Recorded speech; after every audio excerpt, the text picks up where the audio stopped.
And so in the book, we spend a lot of time and we show a lot of data showing that actually as population increases, so does abundance of resources. How does that happen? And it happens because every new human being comes into the world not just with an empty stomach, but also with a brain capable of inventing and innovating of new ways of getting to stuff. To take typical example of natural gas, for example, or oil. Who would have thought that we would come up with fracking? That's a new technology which allows us to access previously inaccessible or inaccessible reserves of fossil fuels. Today's conversation is with Marion, the editor of humanprogress.org and a senior fellow at the Cato Institute. He's also co-author of the Superabundance Index. He specializes in globalization and global well-being and is co-author of a recent book called Superabundance, the story of population growth, innovation, and human flourishing on an infinitely bountiful planet. His articles have been published in the Financial Times, the Post, the LA Times, the Wall Street Journal, the Atlantic, and many more. And he's appeared on the BBC, CNN, CNBC, MSNBC, Fox News, and many other channels. And you'll see why. Marion's work and his partners run counter to most of what we hear in the news about the direction of our planet and the direction of our civilization. He and his partner went back 200 years and studied an incredible amount of data to show the actual facts about the progress of humanity and the cost of our lives, the level of flourishing and abundance we currently have. And we also talk about population. Are there too many people? Are we going to have too many people? Can the planet sustain the population? As you'll see, Marion's data says a lot about the richness of life that we currently have and may be looking to have in the future. I hope you enjoy this conversation because it certainly helped to shape my perspective, and I hope it does you too.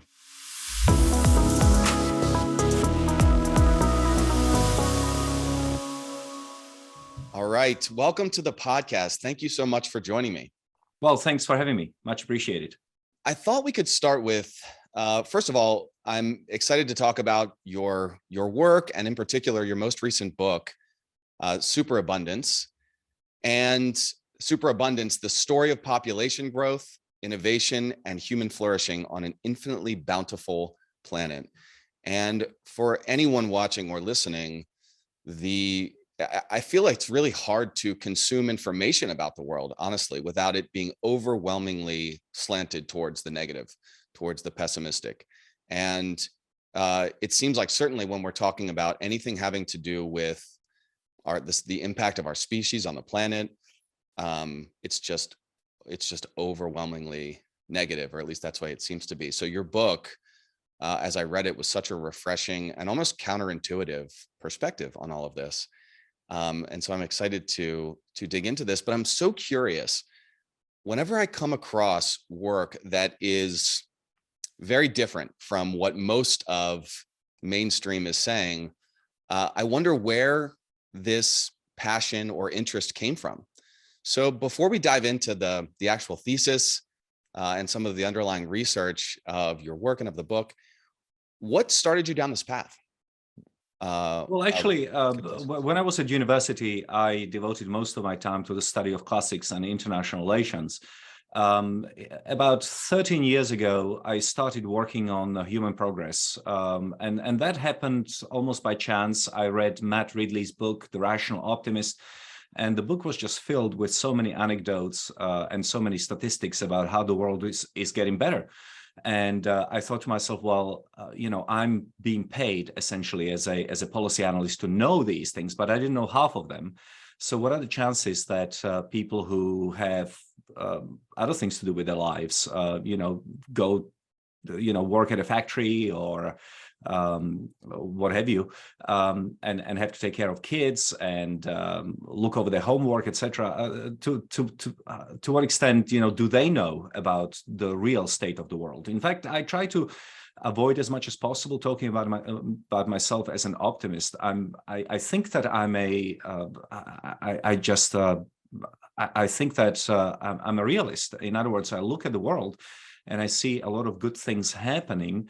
Not everything is working out. If everything was working out for everyone everywhere, that would be a miracle, not progress. But the list of things on which the world is improving is much longer than the list of things where things are going worse than before. And so I really have devoted the last 12, 13 years of my life towards spreading the word that we are not heading for apocalypse, or if we are heading there, it will be due to things like an asteroid strike or a nuclear war, rather than necessarily, say, running out of resources or things like that. So that actually ties into the book, because so much of the world news around is about the doom and gloom, and much of it has to do with our impact on the planet. And the book is really trying to answer some of those concerns. Yeah, and I love in the book that you use so many different examples and anecdotes in both from popular culture, movies, some of the biggest movies going back decades now, about the future of humanity and how those are oftentimes slanted towards apocalyptic scenarios. What is it from your perspective that has created this overwhelmingly negative narrative? Well, I think it's a lot of things. This is a complex subject, but fundamentally, I think that we have evolved to prioritize bad news over good news. The typical example that people give is that if you're walking through a bush and you see noise behind a tree or something like that, you have two ways of handling that. You may decide, oh well, it's probably nothing, you keep walking, but in fact there's a lion hiding behind the tree, and the lion eats you. Well, then your genes are done. You're not going to pass your optimistic genes onto your progeny. On the other hand, if you think that, oh, it could be a lion, and therefore I'm going to run in the opposite direction, those genes get passed on to your children. So in fact, evolution suggests that people who overemphasized risk would have been selected for over people who underestimated risk. Right. The cost of overreacting to a non-existent threat is much lower than a cost of underreacting to a real threat. And so we have evolved for the negative. And you can, of course, see it today as well. The reason why the newspapers always lead with the worst possible things happening, if it bleeds, it leads. There is a reason for it. If you are trying to sell a newspaper or a magazine, you always lead with the shocking. If you are on a newscast at 8 p.m., you want to lead with the most dramatic stories. Nobody, as Steven Pinker from Harvard pointed out, nobody expects to see a report of a journalist standing in the middle of a city where everything is going well. Yeah, absolutely. Yeah, so I think evolution has a lot to do with it, and that has changed us both physiologically and also psychologically, and so we are predisposed to look out for the bad news. Yeah, it's yeah, I mean, I think everyone can relate to that, and I used to give for many years when I would speak publicly. My work, my day job is in related to investments. And investment analysis. And I used to give slides of headlines, newspaper headlines going back 100 years. And I would be, just randomly selected headlines, but they would be a slide for doom and gloom bearish headlines. And then sometimes I'd have a slide for bullish headlines. And I would ask the audience, if you had to guess, when did these headlines come from? And even though there were nuanced differences in language that have changed over the years, almost always the response would be a specific period of time. And typically it would be more recently. So it's just, of course, very true that we have this, recency bias, but also this constant state of worry, it seems. I guess what, from your perspective, is the biggest risk of having this negative expectation as a society? Because we have media companies, which are now incentivized, social media included, that's, as you just described, that it's kind of, it knows how to rile us up, and that tends to be through the fear. So what's the biggest risk of having a society that's wired that way, even though we may genetically be? Yeah, I'm not sure if it's the biggest risk. I mean, some that come to mind immediately would be things like anxiety. Studies show that people in the West are much more anxious than people in non-Western countries, often much poorer countries. So even though we can say objectively that life in the West is much better than, say, in Africa or Latin America, our anxiety levels are much higher. And that is probably connected to also how the reportage on the state of the planet. If you think like I do that environmental quality is a luxury good, that doesn't mean it's a bad thing. I very much favor cleaner planet, but if that is on the top of your hierarchy of priorities, and you constantly hear that the planet is being destroyed, then you are going to be much more anxious. Whereas people in poor countries, they have other worries than worry about the polar bears or the whales or panda bears. They have to feed their families, so they have a totally different set of priorities than people in the West do, and so there is a tremendous increase in anxiety in the West. Some of it is connected to the environment. It's called eco-anxiety. Children coming from school crying, mommy, the world is going to end, or maybe why are you giving me packed lunch? I cannot have this sandwich because a child in Africa is starving, even though the two are completely disconnected. So anxiety is one thing. The other thing is fatalism. If you're going to improve the world in whatever way, you have to believe that your individual efforts are going to make a difference. But so much of the apocalyptic doom and gloom sort of infuses people with fatalism. Oh, well, there's nothing that can be done. The world is going to end anyway. So that's not a good state of mind either, because what differentiates modern standard of living from the past, say 250 years ago, it is precisely solutionism. It is the fact that for a short period in Western history, innovation, inventiveness, innovation, progress became sort of embraced. I mean, this notion of looking at the world as being filled with problems that can be solved, that's very new. Our ancestors never thought of solving problems. Take something like diseases. They thought, well, first of all, they couldn't identify them, but they certainly never thought of curing a disease, except for the prayer. They never thought of actually permanently curing a set of diseases. Whereas now, when you have a new illness or new disease that comes down the pipeline, the first thing that human beings want to do is to find a solution to it. There are certain aspects, and that is the puzzle, is that when it comes to COVID-19, for example, immediately the Western societies were like, what can we do in order to resolve this with a vaccine? Whereas when it comes to other things like the environment, there's this feeling of futility and nihilism that nothing can be done. But if we embrace technological solutions to medical problems like COVID-19, why cannot we also embrace technological solutions to environmental problems? Doesn't make any sense. Yeah. As I was reading your book, I was thinking about my own children, and I had children, and some part of me, when we decided to have kids, believed that they could be part of a better future. And so as I read your book, it seems like such an important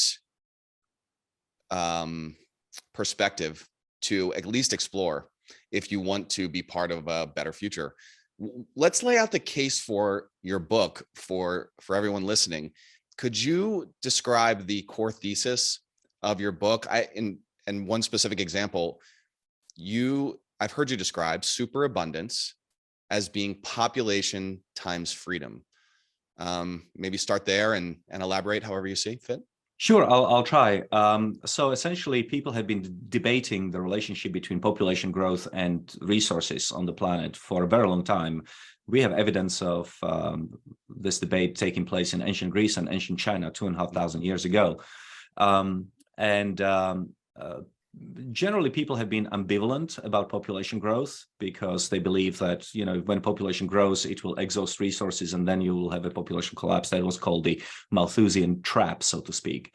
And certainly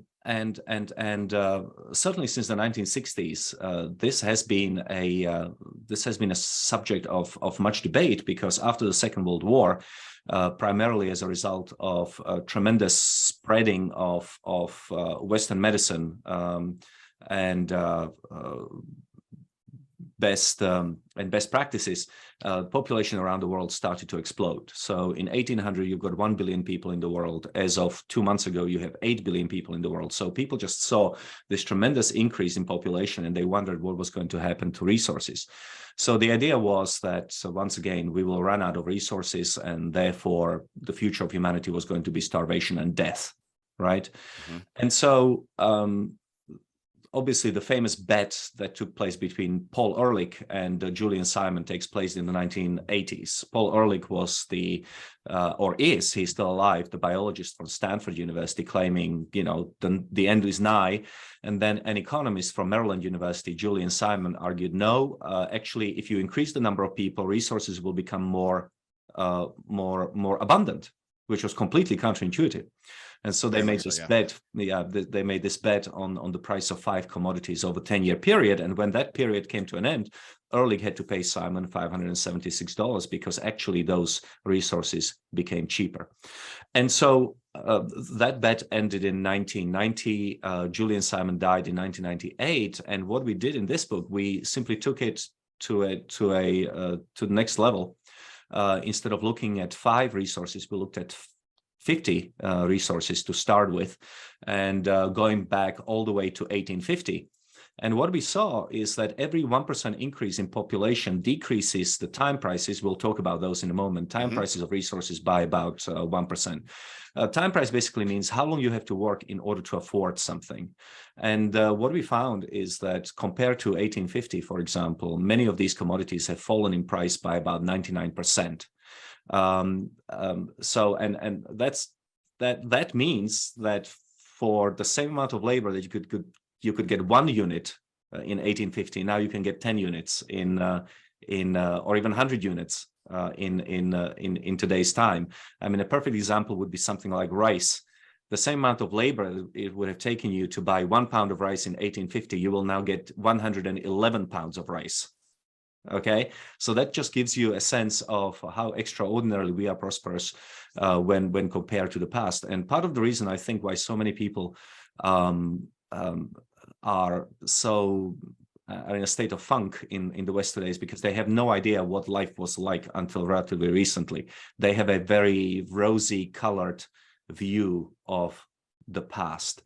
And so in the book, we spend a lot of time and we show a lot of data showing that actually as population increases, so does abundance of resources. How does that happen? And it happens because every new human being comes into the world not just with an empty stomach, but also with a brain capable of inventing and innovating of new ways of getting to stuff. You know, to take typical example of natural gas, for example, or oil. Who would have thought that we would come up with fracking? That's a new technology which allows us to access previously inaccessible reserves of fossil fuels.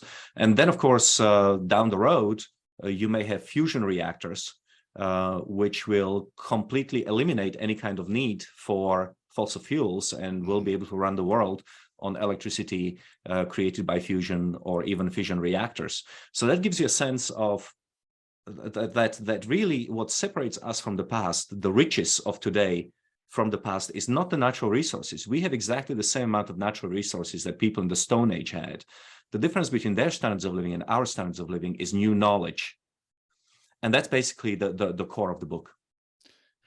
So, all right. So in an age of, in a moment, at least in time, where inflation, the concerns about inflation and the cost of everything are on the top of everyone's mind, can you just slow down and explain the difference between, I think in your book, you say something like the nominal, measuring something by the nominal cost or the money cost is superior to the quantity, and then measuring the time cost is superior to the nominal cost.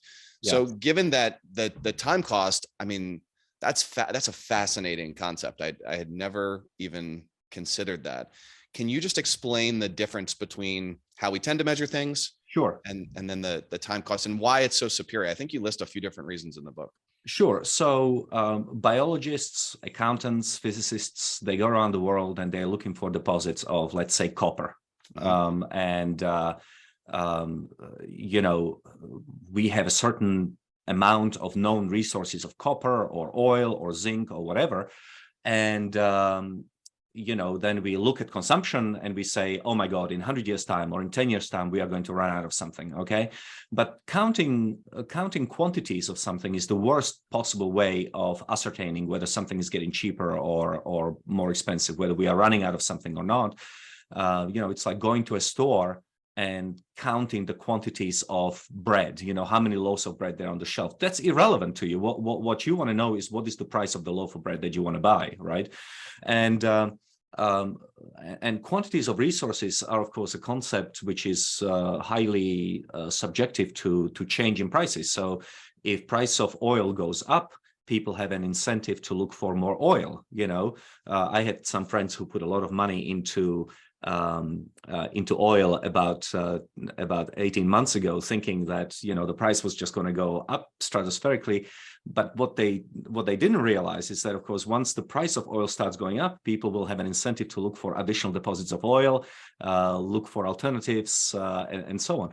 And so so quantities of resources is this silly idea that we shouldn't worry too much about.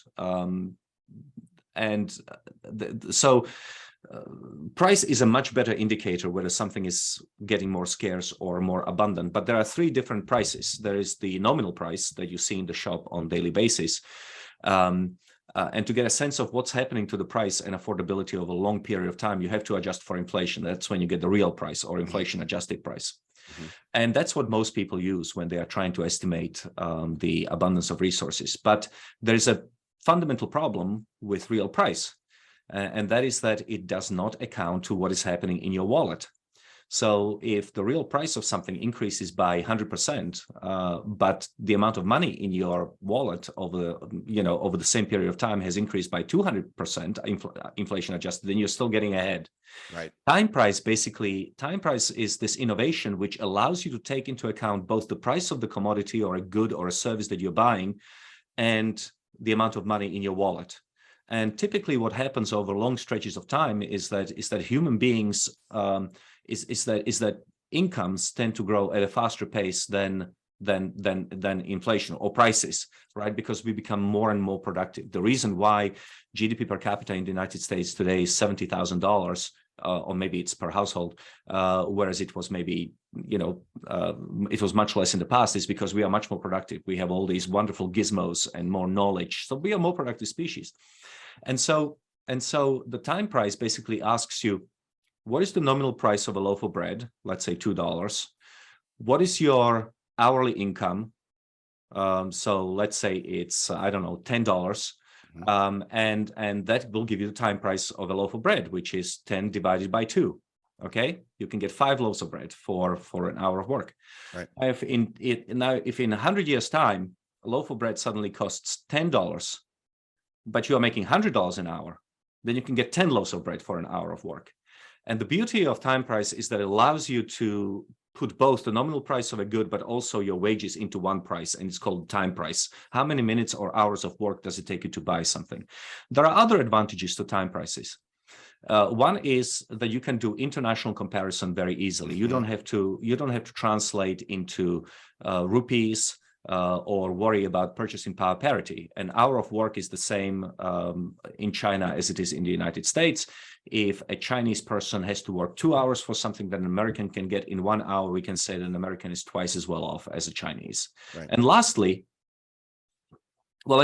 thirdly, time price allows you to do cross cross-time comparison. So, for example, you can compare your standard of living to an American in 1850 or 1800. You don't have to worry about what happened to inflation over that period of time.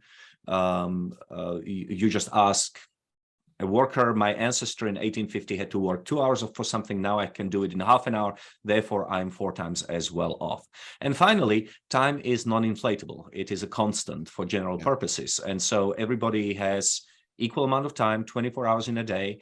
It cannot be inflated. It cannot be perverted by government printing more time or something like that.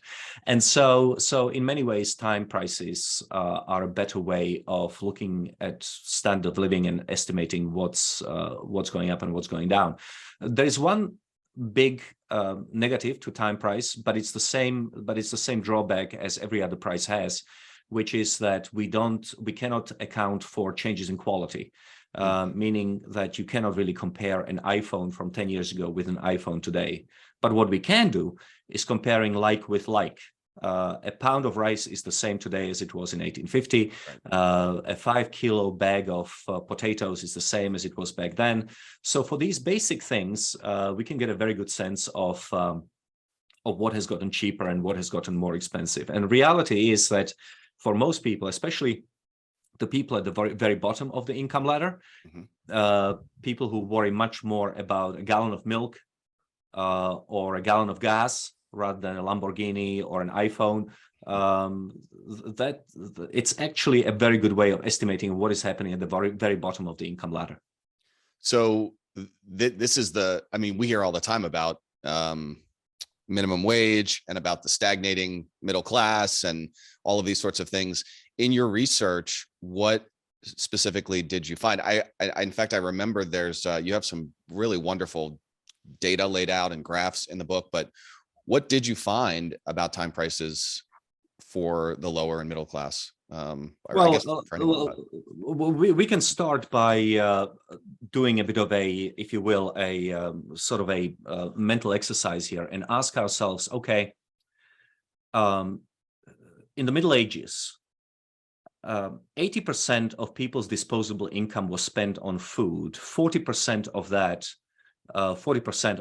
on bread alone. Okay. So that gives you a sense of a standard of living of somebody who lived, say, 300 or 400 years ago. 80% of disposable income on food, roughly half of that on bread alone. Today, if you're working on a minimum wage, which right now in the country is about $15 an hour, because very few people actually work on the federal minimum wage. Most people take home around $14, $15 an hour. And a Costco chicken costs you $5, right?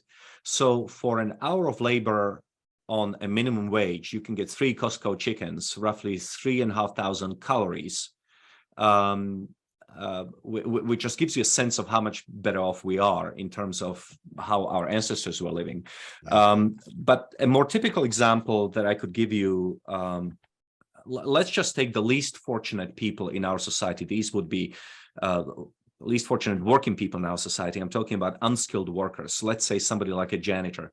So between 1850 and 2018, and this is where my age is going to come into it because I need to put glasses on.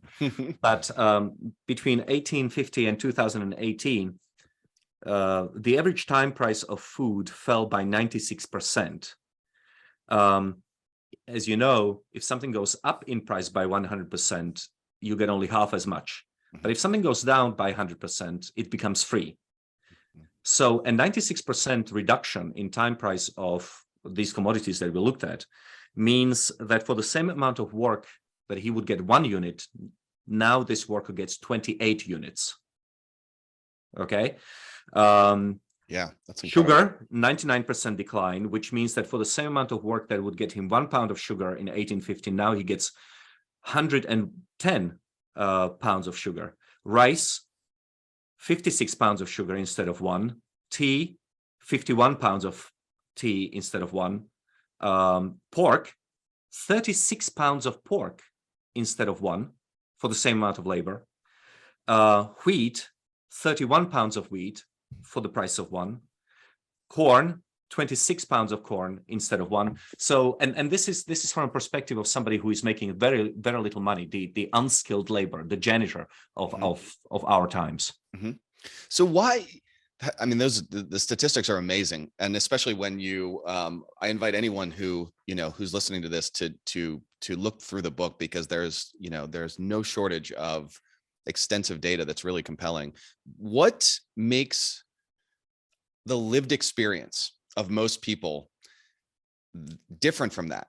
In other words, do you think it's our expectation of, our expectations that have shifted rapidly as things have gotten easier and more abundant, that have made us, feel perhaps, or connect less with how much things have improved? Or is it that people just, No, I think it's more complicated than that. Let's put aside the last 2 years, because we had inflation, which was running at a faster pace than wages. Price inflation was running at a faster pace than wages. So actually, over the last 2 years, we have lost some of that progress that we have made. People are, realistically speaking, people are somewhat worse off than they were before COVID. Okay. That is true. It's just that compared to 1850, we are still multiple times better off, right? So I think that what's going on is that people's quote unquote lived experiences are not as bad as we think they are, partly because people don't report to be particularly unhappy. Our happiness statistics are not particularly bad. In fact, they're very good. And people generally tend to overestimate their own sense of good fortune as opposed to the society. What I mean by that is there is this huge gap about how people perceive themselves to be doing and how the society is perceived. They perceive the society to be doing. As a general rule, people think that they are doing much better than the society. They always think that society is going to hell, but they themselves are doing actually relatively well. There's a massive gap in optimism about your own life as opposed to the society. Yeah. So that's one thing to keep in mind. And then you can ask yourself a question, why is that? And I think that part of it has to do with the fact that there is nobody making the case or explaining that things are actually much better. In other words, you yourself know that you are doing better. And you are expressing it in public opinion polls, but you believe the society is disintegrating. And why is that? I think that part of it has to do with there is no natural constituency in the United States for saying that things are going well. Yeah. When Democrats are in power, Republicans are saying the country is going to hell, everything that, the end is nigh, therefore vote for us. When Republicans are in power, Democrats are saying the world is about to explode, and the thin line that separates us from Armageddon is voting for the Democratic Party. Yeah. So both parties have actually an incentive to constantly push the message of decline and destruction, because that's what gets people riled up and going to the polls. I think that's part of the reason, aside from the negativity bias in the media and so forth.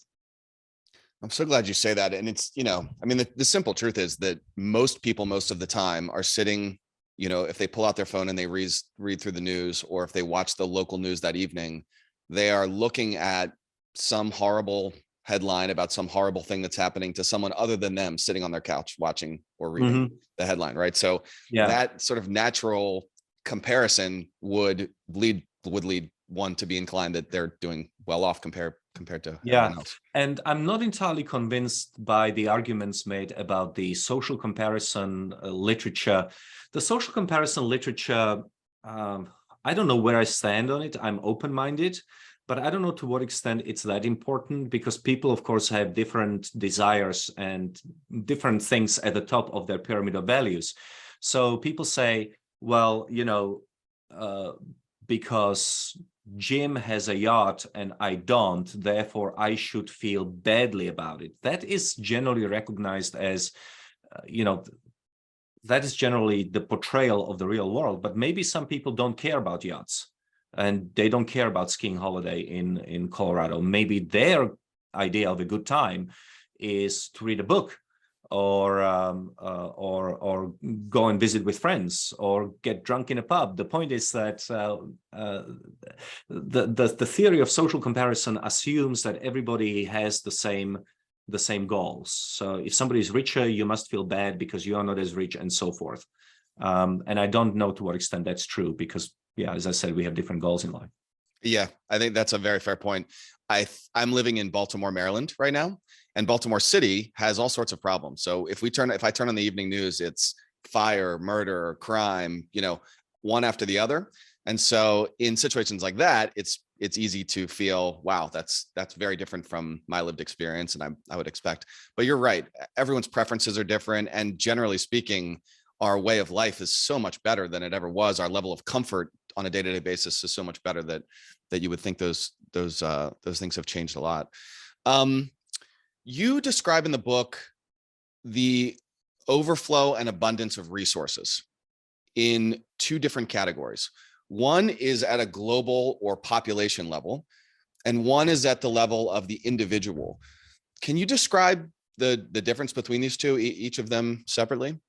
Sure. The difference would be, think about a pizza analogy. The individual level of abundance basically tells you how much your slice of pizza is. Is it increasing or not increasing, right?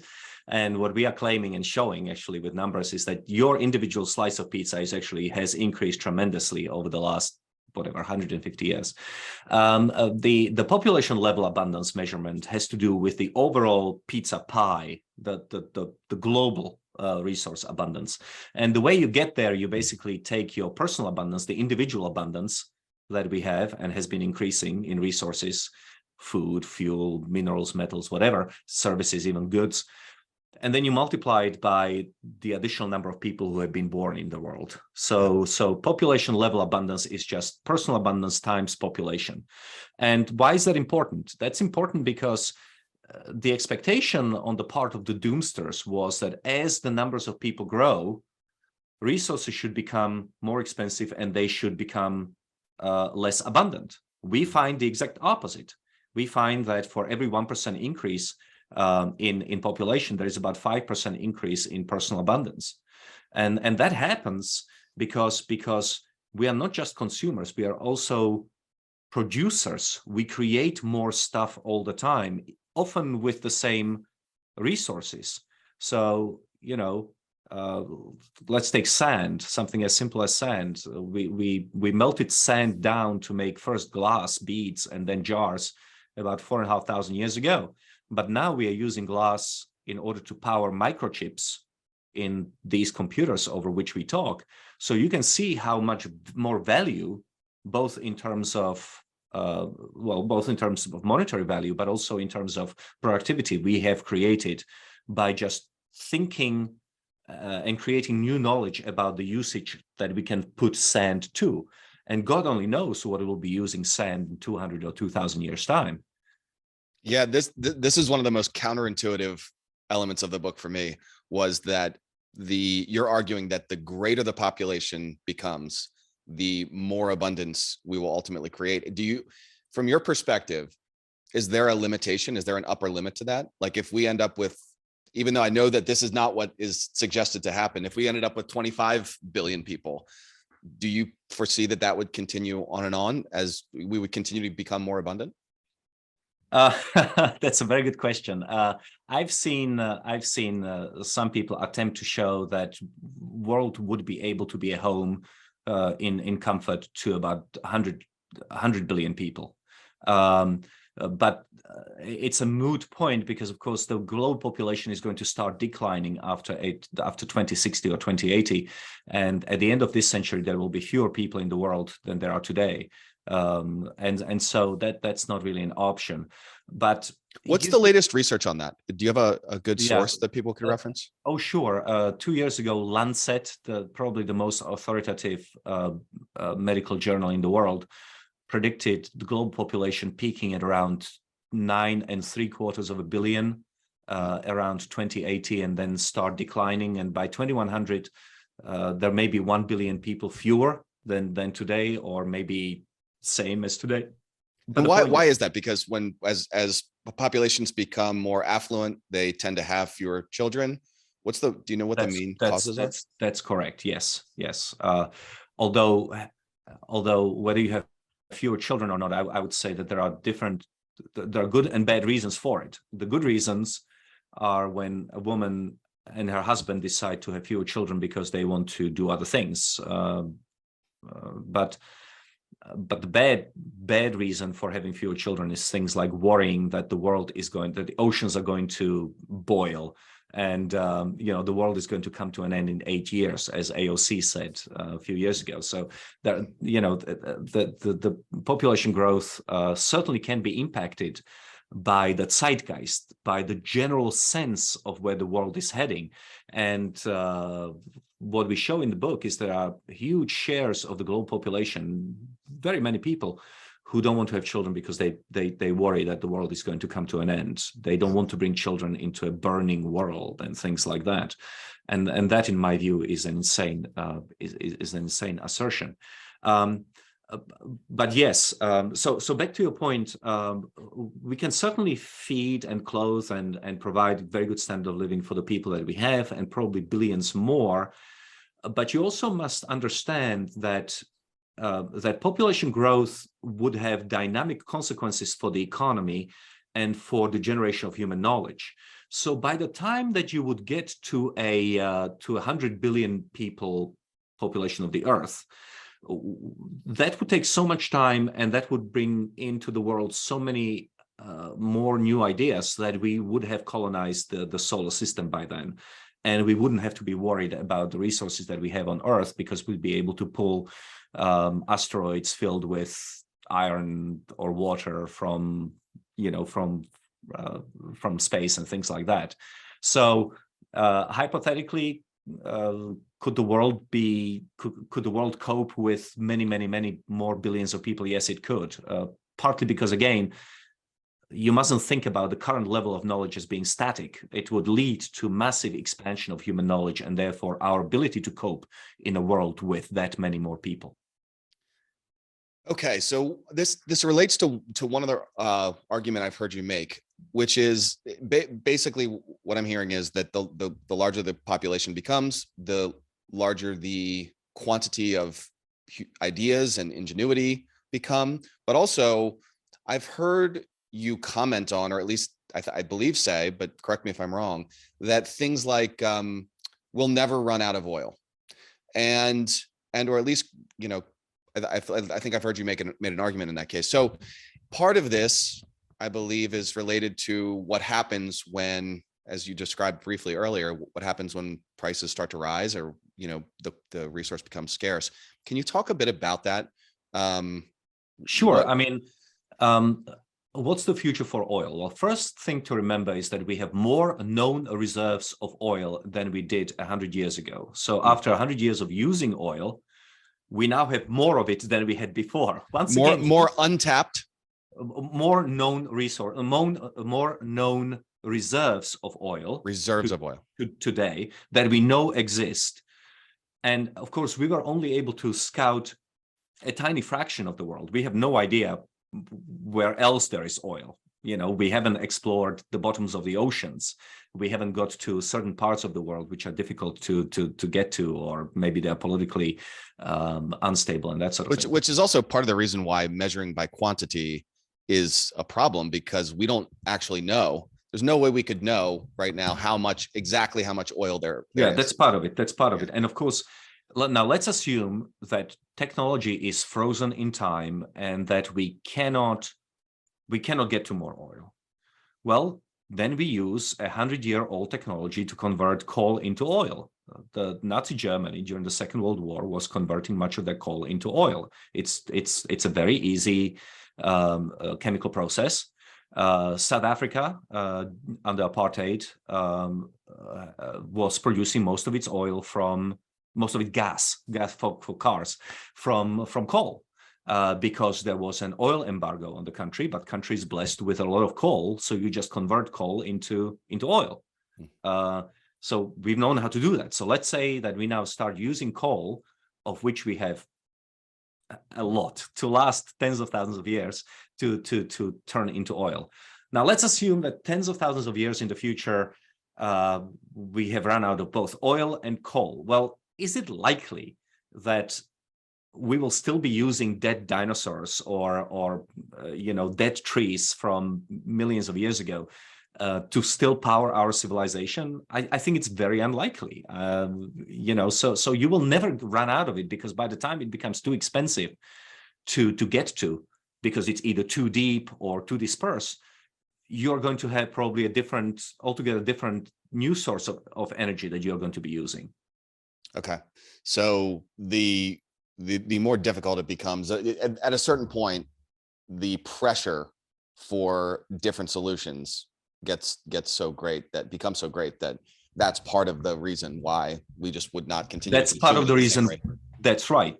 Which is why we still cannot, ask anybody, can you come up with a single resource that we have run out of? We haven't. There have been some species that have died off, and we can talk about the biosphere later on. But in terms of resources, we've never run out properly of anything. The moment that guano, which we used in order to fertilize our fields, became very expensive, we have developed synthetic ammonia, which we are using now in order to fertilize our fields. And 50% of ammonia comes from natural gas, of which we have plenty, because once again, we have come up 15 years ago with a new technology to get to natural gas. And then God only knows what's going to happen in 10 or 20 years. We have no idea, what the state of technology is going to be and what resources we'll be using that we don't even know exist. Again, the difference between us and the Stone Age is not the resources. We have the same resources as they had. It's the knowledge. Yeah.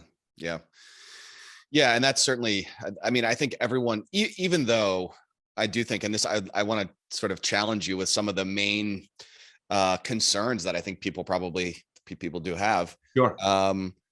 But, I think everyone, while it's pretty prevalent to hear about and see the effects on the biosphere, increases in pollution and so on and so forth, environmental destruction, et cetera, it's also very easy for all of us to relate to the rapid increase in technological advancement and innovation and so on and so forth. So I think probably it's not hard for people to understand both of those concepts. Now, how do you think about consumption levels generally? Like, one of the things that I am regularly wondering about is we have the ability now to consume at an incredible level. I don't know how many devices are plugged into the outlets of my home right now, but it's a lot. And just because we can consume at the rate we're consuming, according to the research that you've produced. So let's just say that that's the case. And once everyone reads the book, they'll see the research you produced. Should we be continuing to do that? And, what are your feelings about? I think this is highly subjective matter, because of course, you appear to have been a very successful person in finance. You are enjoying a certain income. You have a certain kind of home and a certain level of consumption. But most people are not in finance. Most Americans, as I said, the income per capita is about $60,000 or $70,000 a year. So there's a lot of consumption that most Americans could still do in order to get to just your standard of living. Sure, right? Sure. And usually when I hear people talk about aren't we consuming too much, it's mostly people who are doing well in life. And of course, remember that even though we live in an incredibly rich country, for a typical middle or lower middle income American, having a bigger house or being able to take an extra holiday or having fancier food, there's still a lot to go, a long way to go. And we are talking now about the richest country in the world, richest big country in the world. If you look at standard of living in Europe, Western Europe, their consumption level is roughly on the level of Mississippi and Louisiana in the United States, the poorest poorest states in the nation, which means that Western Europe, which is the second richest region in the world, still has a long way to go just to get to the middle of the American standard of living. And then, of course, you have billions of people who have much less than we do. So when they see the standard of living that I enjoy, let alone the standard of living that you enjoy, there's a lot of consumption they could still imagine of having.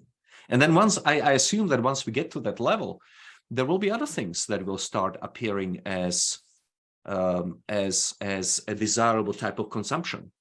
Instead of going on a holiday to the Grand Canyon, maybe you want to go on a holiday to Australia and check out the Great Barrier Reef. Mm-hmm. Well, that's a lot of consumption right there in terms of air miles and resources and things like that. So my general sense, that's a long way of saying that I think that human consumption or desire for additional ways of enjoyment are probably infinite. And the reason why we think about limits of consumption at all is because we cannot foresee all the wonderful and crazy ways in which we could be consuming things in the future. Yeah. After all, when I got my first flip phone and I was finally liberated from having to be next to my landline, I could never have imagined that I would find it necessary to spend $600 every 3 years to buy this thing, right? So here is an element of consumption that would have been unforeseeable 10 or 15 years, well, 20 years ago. And that is now considered to be an absolute basic for anybody living in the West today.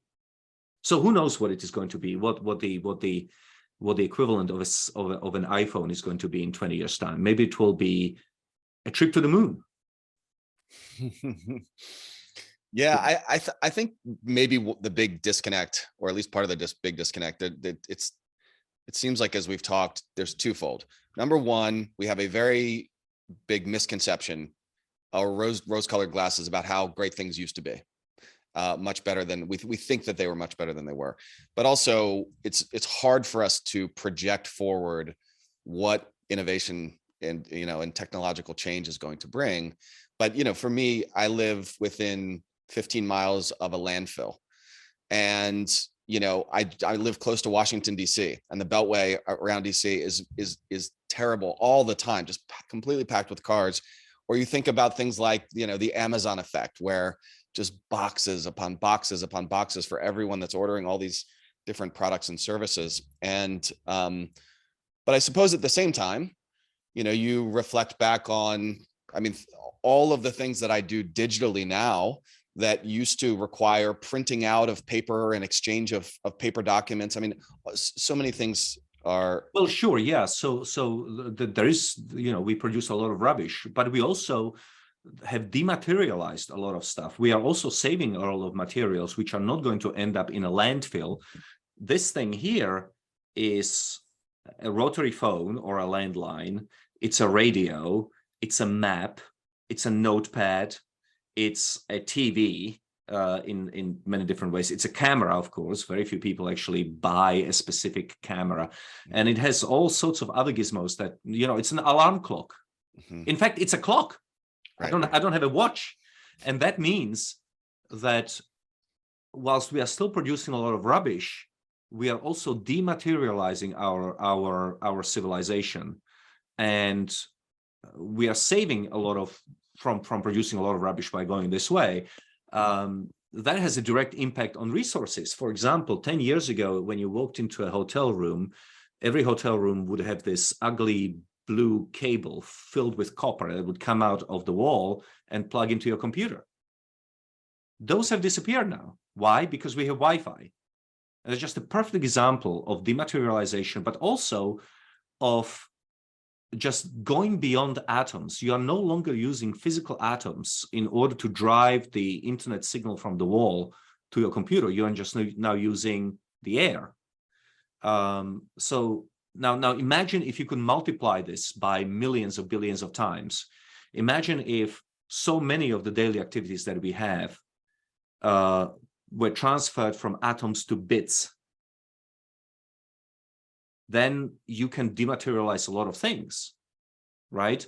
Yeah. Imagine if we could come up with new forms of transportation. Maybe instead of going to a meeting, well, now you can do it via Zoom. Maybe instead of driving a car, you could sit in a Hyperloop. All sorts of things that are possible to get around that problem. Yeah. And then of course you come to the topic of biosphere. What about the animals? You say you live close to a landfill, which of course is a problem with, a lot of rubbish. And then we have a problem with flora and fauna. Right. So that's actually one thing I wanted to mention. There's been a bunch of research that's come out recently, and I'm sure probably many people listening and watching this have seen it, where the suggestion is that there's been a species decline of something like 68% since 1970. Right. So yes. So when we see things like this, or we hear about the rainforest destruction, or what would you? How do you think about that? Are you concerned about it? And if why or why not? Oh yeah, very much so, because I believe that clean, abundant nature is very important to human flourishing. This nonsense that we hear all the time about, you care so much about humanity, you don't care about nature. That's nonsense. Living on a clean and beautiful planet filled with animals and beautiful flowers, that's very much part of having a good life. So we need to do both, right? And so what can we say about that? Well, first of all, those statistics about 68% species decline and all that, that's just insane. People who know this literature claim that about 0.7% of all species of animals is currently threatened with extinction, 0.7. And remember that the vast majority of species are insects and things like that. So when it comes to mammals, the animals that we do care about, the cuddly pandas and whales and whatever, and polar bears, those we are pretty good at protecting because we can prevent their poaching and so on. I mean, part of the reason why the environmentalist movement constantly needs a new mascot is because what we used to associate with extinction, whales, have now recovered. Then it was pandas, but now we have plenty. So now it's the polar bear. And now even the polar bear numbers are rising. So the point is that no, we are not facing a mass extinction. And one way you can get around the problem of mass extinction is, of course, what's already happening, which is urbanization. By 2060, by 2060, something like 60% of all humans will be living in cities. By 2100, 85% of all human beings will be living in cities. The most disruptive thing for the biosphere and for biodiversity is human activity, farming, commuting, things like that. But when you have withdrawal of humans from nature, which is what we are in the middle of doing, it's called urbanization, and all of these people end up in cities, then all that nature which was previously farmed or inhabited by humans can be turned over to animals and to flora, and nature will recover. Nature is, contrary to popular belief, nature is not this sort of damsel in distress which is constantly teetering on the point of collapse. Nature has a wonderful way of bouncing back if you just leave it alone. A perfect example of that would be the Bikini Atoll. In the 1950s, the United States dropped 25 nuclear bombs on the Bikini Atoll. Some of them were 1,000 times more powerful than the ones that the United States dropped on Hiroshima and Nagasaki. The marine life on the Bikini Atoll has completely recovered. You can just Google it. I'm not lying. Marine life is doing just fine. Just as life in general is doing in the Chernobyl area where the animals have recovered. Not to mention that people have been living in Nagasaki and Hiroshima for decades now, having a fruitful, normal life. So nature can recover if you just leave it alone. Yeah, I mean, that's certainly true. If you look for examples of that, and that's a great example, then you certainly do find them. And there's been many, well, let me ask you this. I think this is one of the I just feel like this is an instinct that people have. It's certainly something that I've thought about. I can imagine people worrying that embracing abundance too fully might lead to a sense of complacency, right? Like if we think everything's fine and the environment's, bounces back and there's no way we could consume too much, and we should just continue on, and human innovation will work things out. I imagine that people would fear that could be too far weighted to one direction. Yes, but at the same time, if you take the extremism and the apocalypse too far, then oddly enough, you are going to produce another set of negative outcomes, including, futility and depression and whatever. I think that the best way is to be realistic about these things and tell the truth. The truth is that no, oceans are not going to burn up. The truth is that polar bears are not going to die out. But I do think that there is a scope for saying that a good human being should care about his or her surroundings, about the state of the planet. I think that's fine, because as I said, living on a beautiful planet is very much a part of human happiness. If you want to be a happy species, we need to be surrounded by nature. If nothing else, COVID taught us that we wanted to be a part of nature. We wanted to get out of the house, and be able to walk in the woods or swim in the sea. Yeah. And so to be conscious about the environment, not to throw around trash, not to use energy if you don't have to, be a conscious, good human being. I think that's a good thing.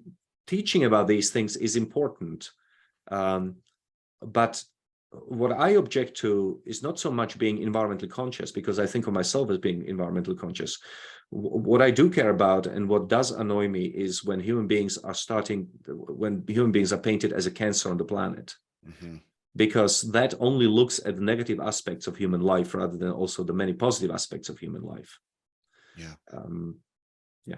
Yeah. And as you described earlier, I mean, there are very public figures, celebrities and the like, who have committed to not have children for causes that they claim, are related to the devastation of the planet and so on and so forth. And so it can lead to these really extreme views.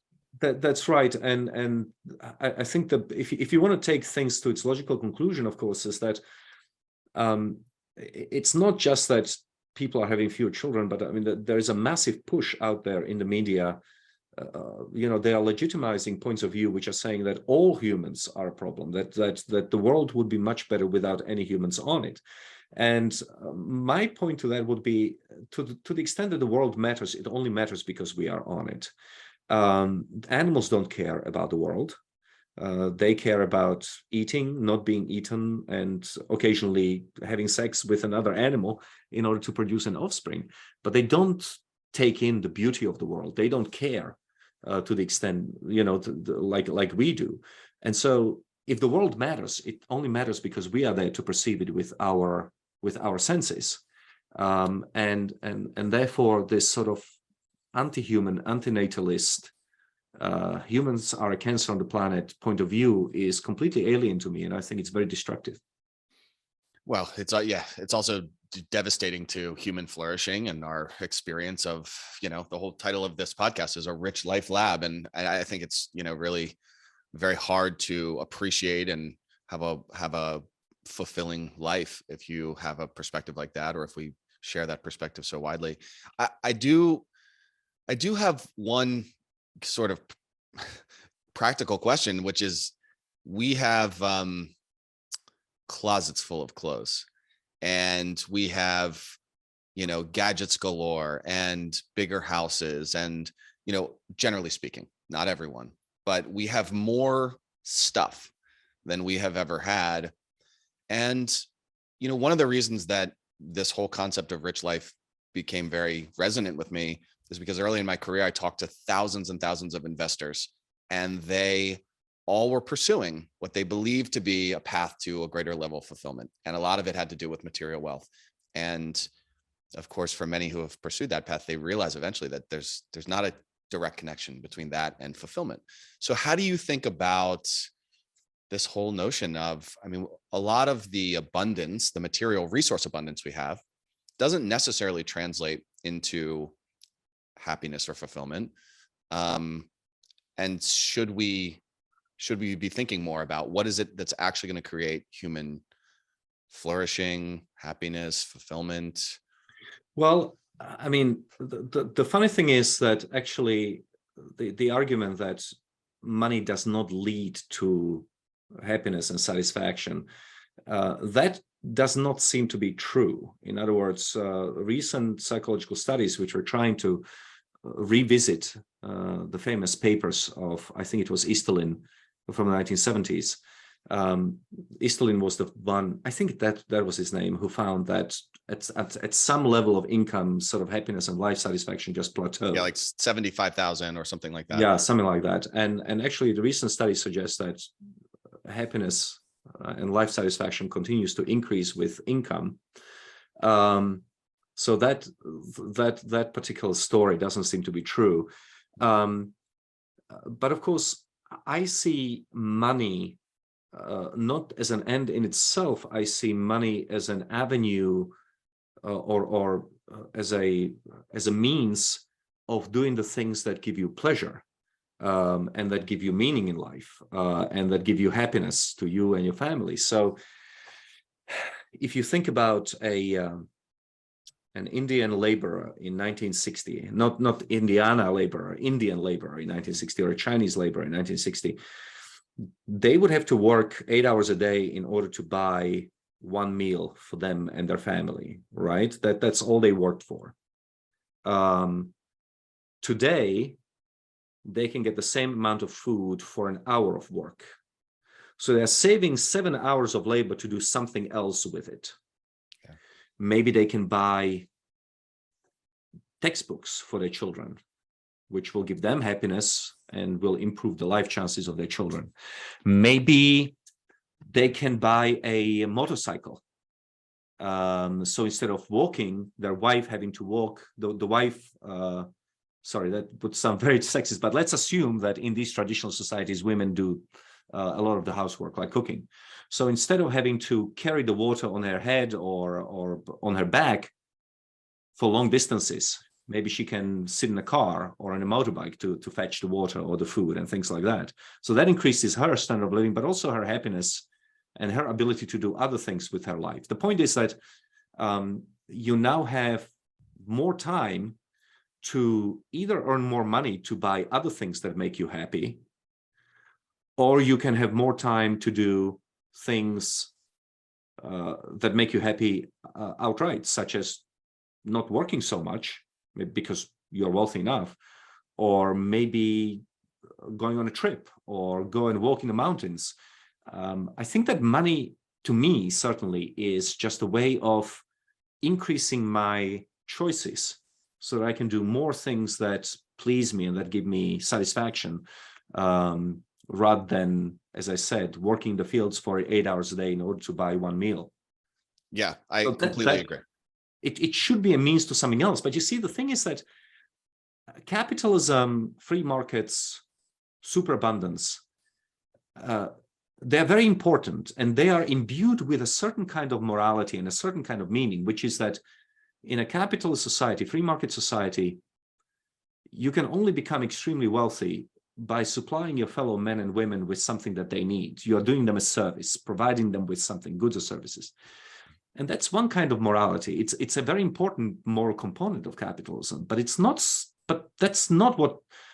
It's not as sufficient or all-encompassing morality.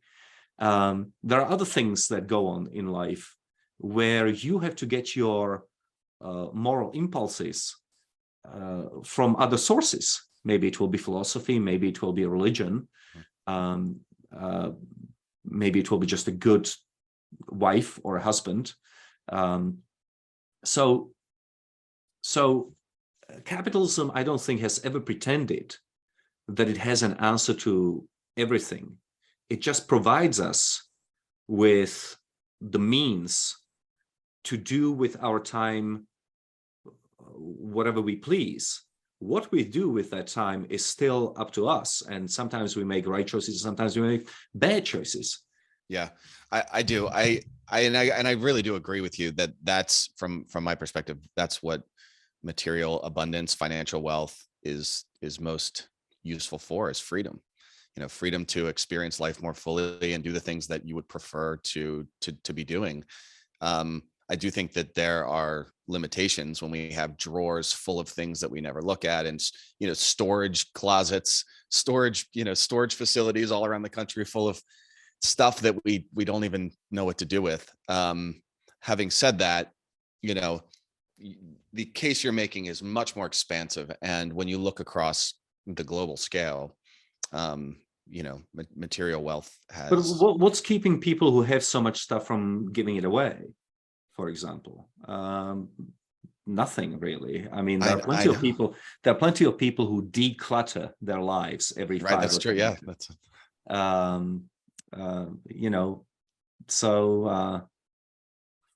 I think it's a narrative. There is a narrative about scarcity and about.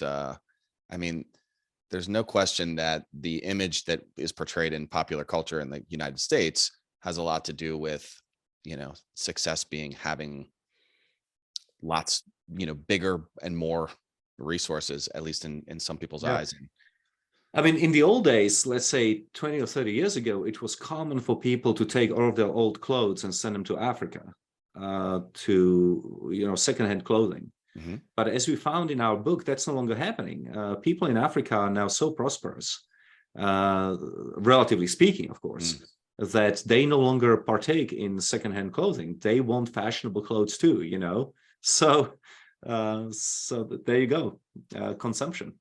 Yeah. Another thing we found in the book is that obesity is now a rising problem in Africa, rather than starvation. Who would have thought that 20 or 30 years ago? And that's the poorest people in the world, and they're doing much better than they used to. So, what do you think are the greatest risks to future abundance, to abundance continuing at this pace, and our ability to live sustainably in an equilibrium at some level with the planet? What are the greatest risks against that continuing on? Well, let's take the biosphere and nature. Let's put it on the side for a moment. I mean, when it comes to abundance, just being able to enjoy access to more resources, I think that we have to preserve free speech, because being able to think freely, speak freely, research freely, exchange ideas freely, associate freely, then invest and profit, basic freedoms, that's incredibly important in terms of generating new knowledge. If we don't have free speech, we cannot have new knowledge, therefore we cannot have technological progress. Mm-hmm. The other thing is that hopefully we are not going to see a population collapse, that something will change. Not all is lost. Israel, which is a very wealthy country, has an expanding population rather than declining population. So hopefully, we are not going to have a population collapse, because if we do, then we are going to have fewer ideas. What about China? I mean, China's got some demographic issues. Correct. Like. Self-inflicted, of course, communist dictatorship, one-child policy and all that. Freedom of the market is very important, because only the market can decide which ideas are good and which ideas are bad. So, so again, we need humans to have ideas. We need freedom to express those ideas, and we need free markets to sort out the bad ideas from the good ideas. So those are just some aspects of superabundance. Now, when it comes to nature, what you called living in equilibrium with nature, which I think is actually a pretty good way of thinking about it, is that we don't want to be too harsh on nature, but at the same time, we don't want to be too harsh on human beings. We want to find sort of a happy medium. I agree. I think that as I said, I think that we are doing a pretty good job in terms of in terms of urbanization, which is very important, getting off the land, increasing agricultural productivity is incredibly important. If the global farmer, if the average farmer in the world was as productive as the American farmer, we would be able to feed everybody on the planet and return the land size, the size of India, back to nature. That gives you a sense of how much more productivity we could get. Taking care of the species. So when we isolate or when we identify species that really seem to be declining in numbers, and we are very good at that nowadays, then put into practice measures so that we can stabilize those populations and hopefully expand them. And of course, rich people are also people who are able to,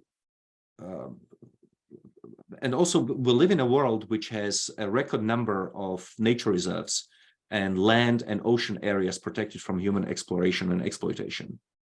So we can, if we become much more agriculturally productive, we can increase dramatically the amount of land and the amount of and the sea that we can sort of leave to the animals. We no longer have to be there. We don't need it, right?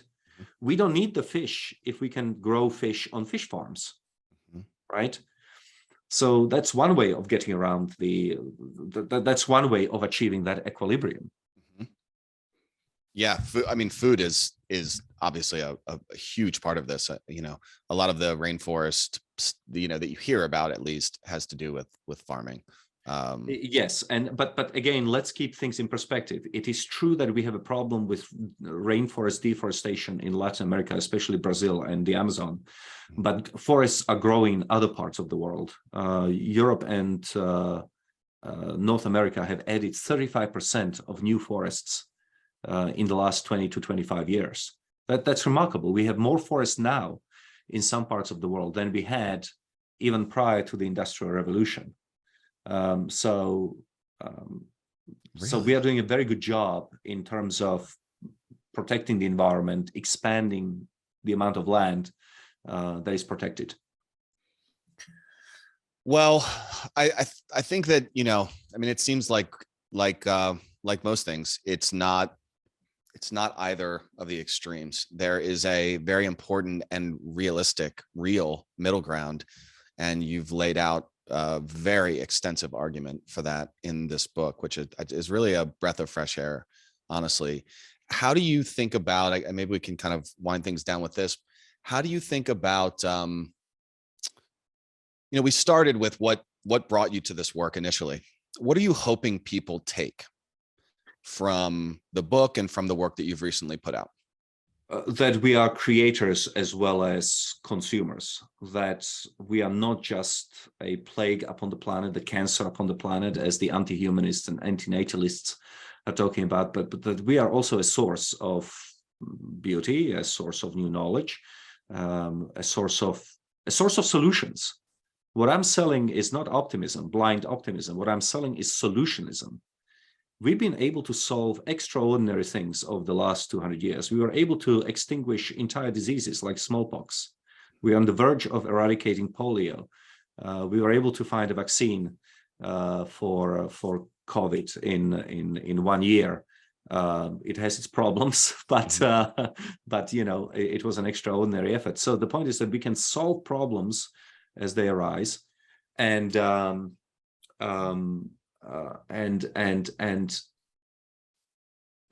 why should it be that, given the problems that we have resolved in the past, we cannot repeat the same in the future?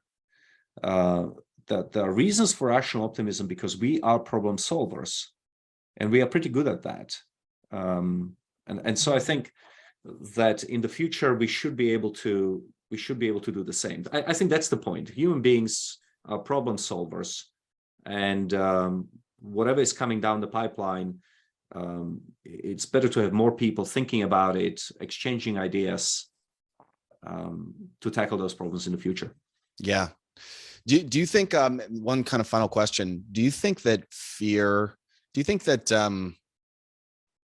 optimism for the future, a sense of possibility for the future, is a better motivator for change and solutions and innovation than fear. I mean, fear is obviously a motivator. And there's a lot of fear being used as a form of motivation for change. But yeah. Did anything in your research or from your perspective, did it show that one's better than the other?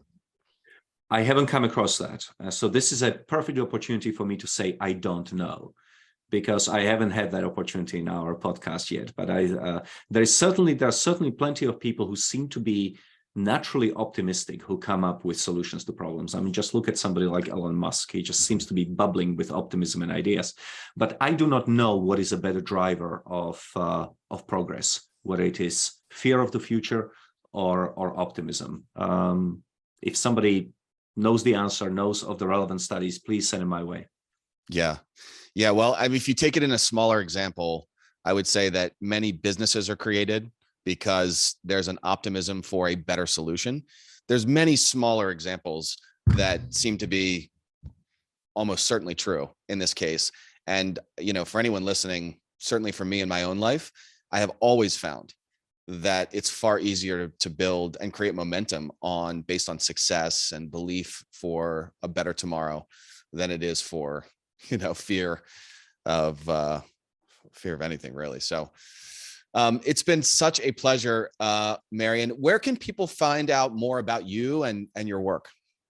Well, thank you. The book, as you said, is Superabundance, the story of population growth, innovation, and human flourishing on an infinitely bountiful planet. It can be gotten at Amazon or Walmart or anywhere. It has its own website called superabundance.com. And of course, I'm a senior fellow at the Cato Institute. So it's cato.org, cato.org. You can find me there. I also run a website called humanprogress.org. So get in touch, let me know where I was wrong, or supply me with more examples of optimism that I'll be able to use, or solutionism, I should say, that I'll be able to use in the future. Thank you. Thank you so much. And for anyone listening, the book is a must read. It's absolutely filled. I think that's a great starting place for anyone that has interest and or questions about anything that we've talked about today. The book is absolutely filled with data and trends and history. And it's a great place to start. So thank you so much. It's been a real pleasure. Thanks for checking out this video. Make sure you hit subscribe. I'm Nathan Hurd, also known as The Rich Life Guy. You can follow me at The Rich Life Guy. Also check out Rich Life Lab, which is the podcast available everywhere. And leave a comment and let me know if this video landed for you or what else you'd like to hear from me in the future. Thank you so much.